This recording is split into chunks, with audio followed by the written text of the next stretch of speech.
Hey, thanks for taking the time to join us here on Polk Place. I'm Brian Lacey, and joining us in studio, K9s for Cops, Polk County's version of it. And man, we've got some great guests. Michelle Robert, she's Community Relations for K9s for Cops. You're the chairperson here in Polk County. Welcome to the show. Thank you very much. Happy to be here. And also joining us, Sergeant George Farragon. He is the K9 Sergeant. Welcome to the show, sir. Thank you, sir. And Master Deputy Paul Wright and K9 Albie. He is a trainer and handler for Polk County Sheriff's Office. Welcome to the show. Good morning. And Albie, there you go.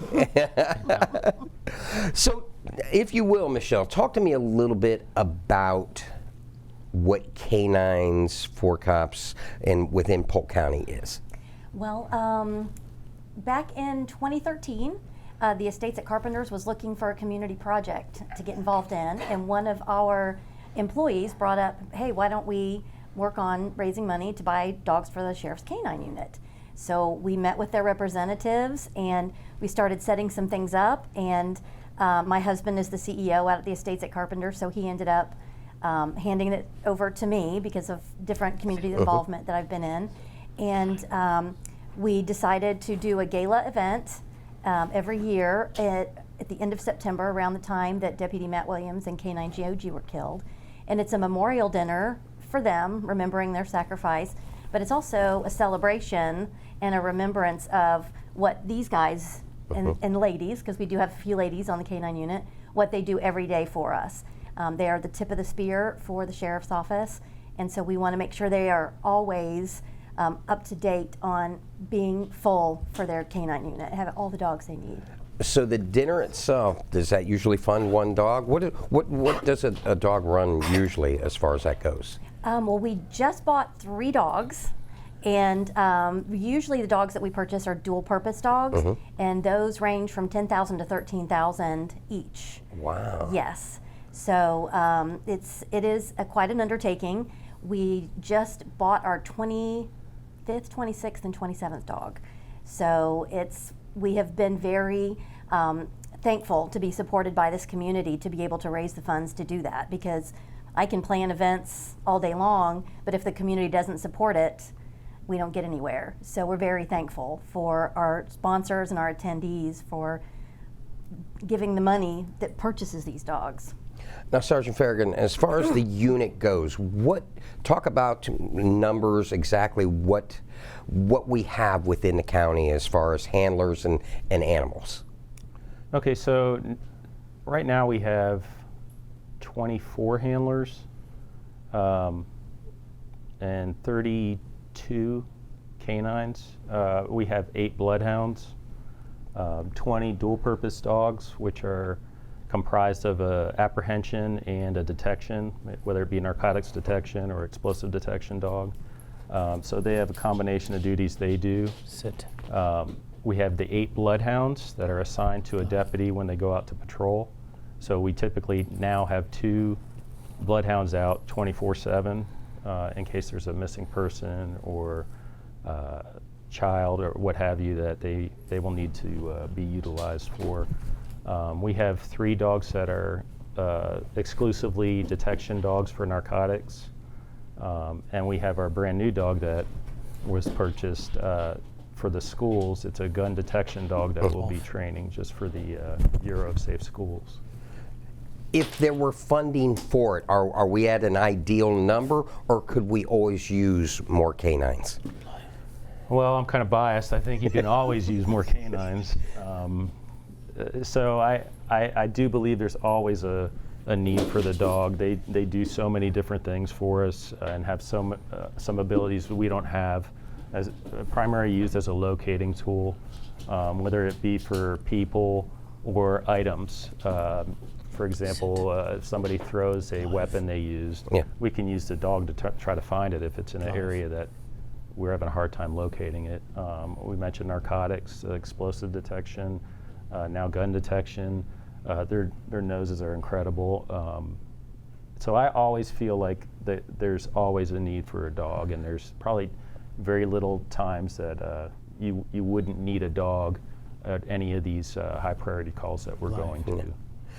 I think that that's something that folks might not realize. The dogs themselves, their shelf life, their careers are very short. Talk about the need for replacing them, if you would, please. Yes, sir. Typically, if you can get the dog's age while they're working, you can get them to last till they're 7, between 7 and 9 years, you're doing good. Occasionally, we will run into issues where a dog will have a medical condition and need to be retired sooner than expected. And I think that's where it also is a benefit that they've stepped forward and they volunteer their time, personal time, to help raise money for us to be able to purchase these dogs.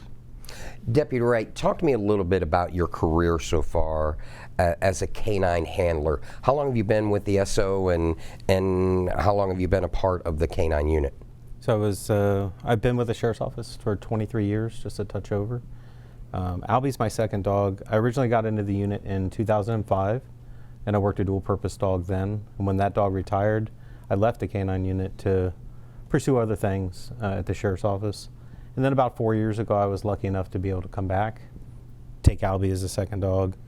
And it really made me appreciate leaving the first time what I had, and I probably never should have left. So. As he said, on the high-profile cases, when you go out, you're on the front lines. Talk about the importance of having canines as a partner, as when you're facing some of the things that you have to face. Talk about some of the things that Albie has to face. Well, no bones about it, it's the best job in the Sheriff's Office, like without a doubt.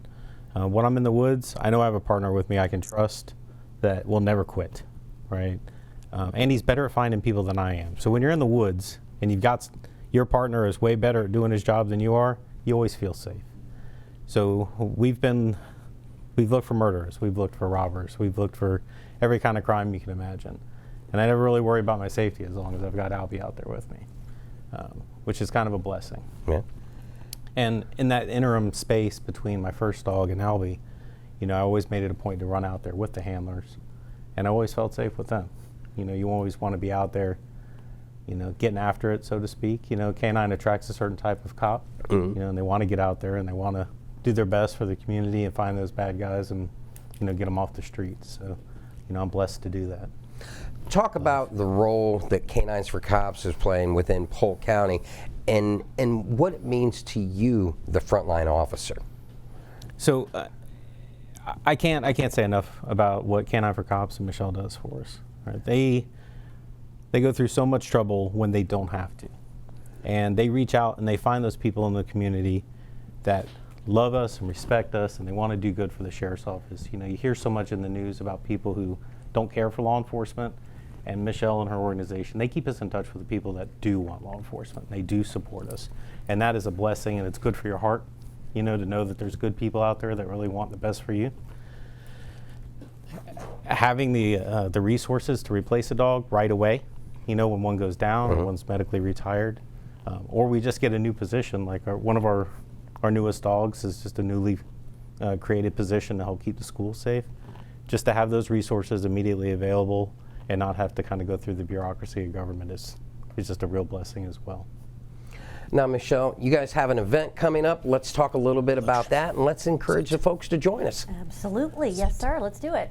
So tell me dates, times, and opportunities available for the community to get involved. Okay. It is September 23rd. It's going to be at Lone Palm Country Club. Registration starts at 6, and the program dinner starts at 6:30. And with us having these guys, we always try to make it a steak and potatoes meal. It's not a rubber chicken dinner. And of course, Lone Palm being a private course, not everybody can get in there to eat, and the food is magnificent. Yeah.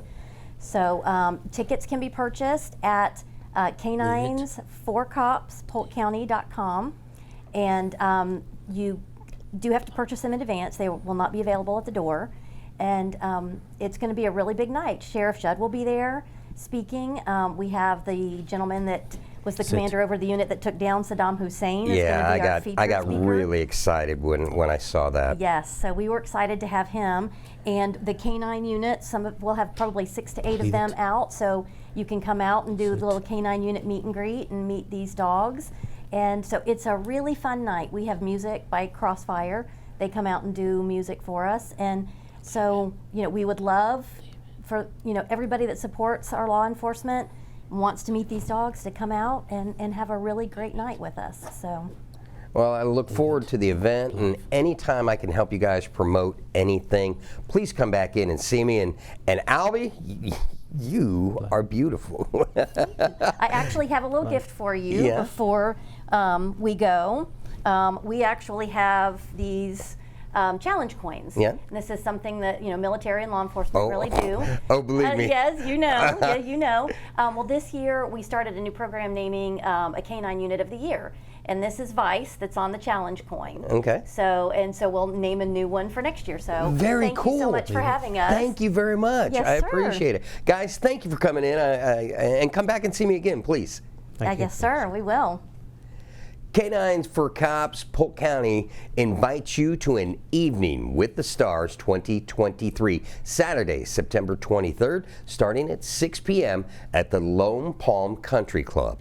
The evening's highlights include the K9 unit meet and greet, a silent auction, a filet mignon dinner, the Crossfire Gospel Quartet, and special speaker Grady Judd, along with the featured speaker, Lieutenant Colonel Steve Russell, a 21-year infantry officer in the Army and author of We Got Him, a memoir about the hunt for Saddam Hussein. Now, if you need more information on tickets, sponsorship, or how you can help with this great nonprofit within Polk County, check them out at K9s4CopsPolkCounty.com or follow them on Facebook at K9s for Cops Polk County. If you enjoyed that episode of Polk Place, I invite you to like, share, and subscribe to the channel, and even check out the next one.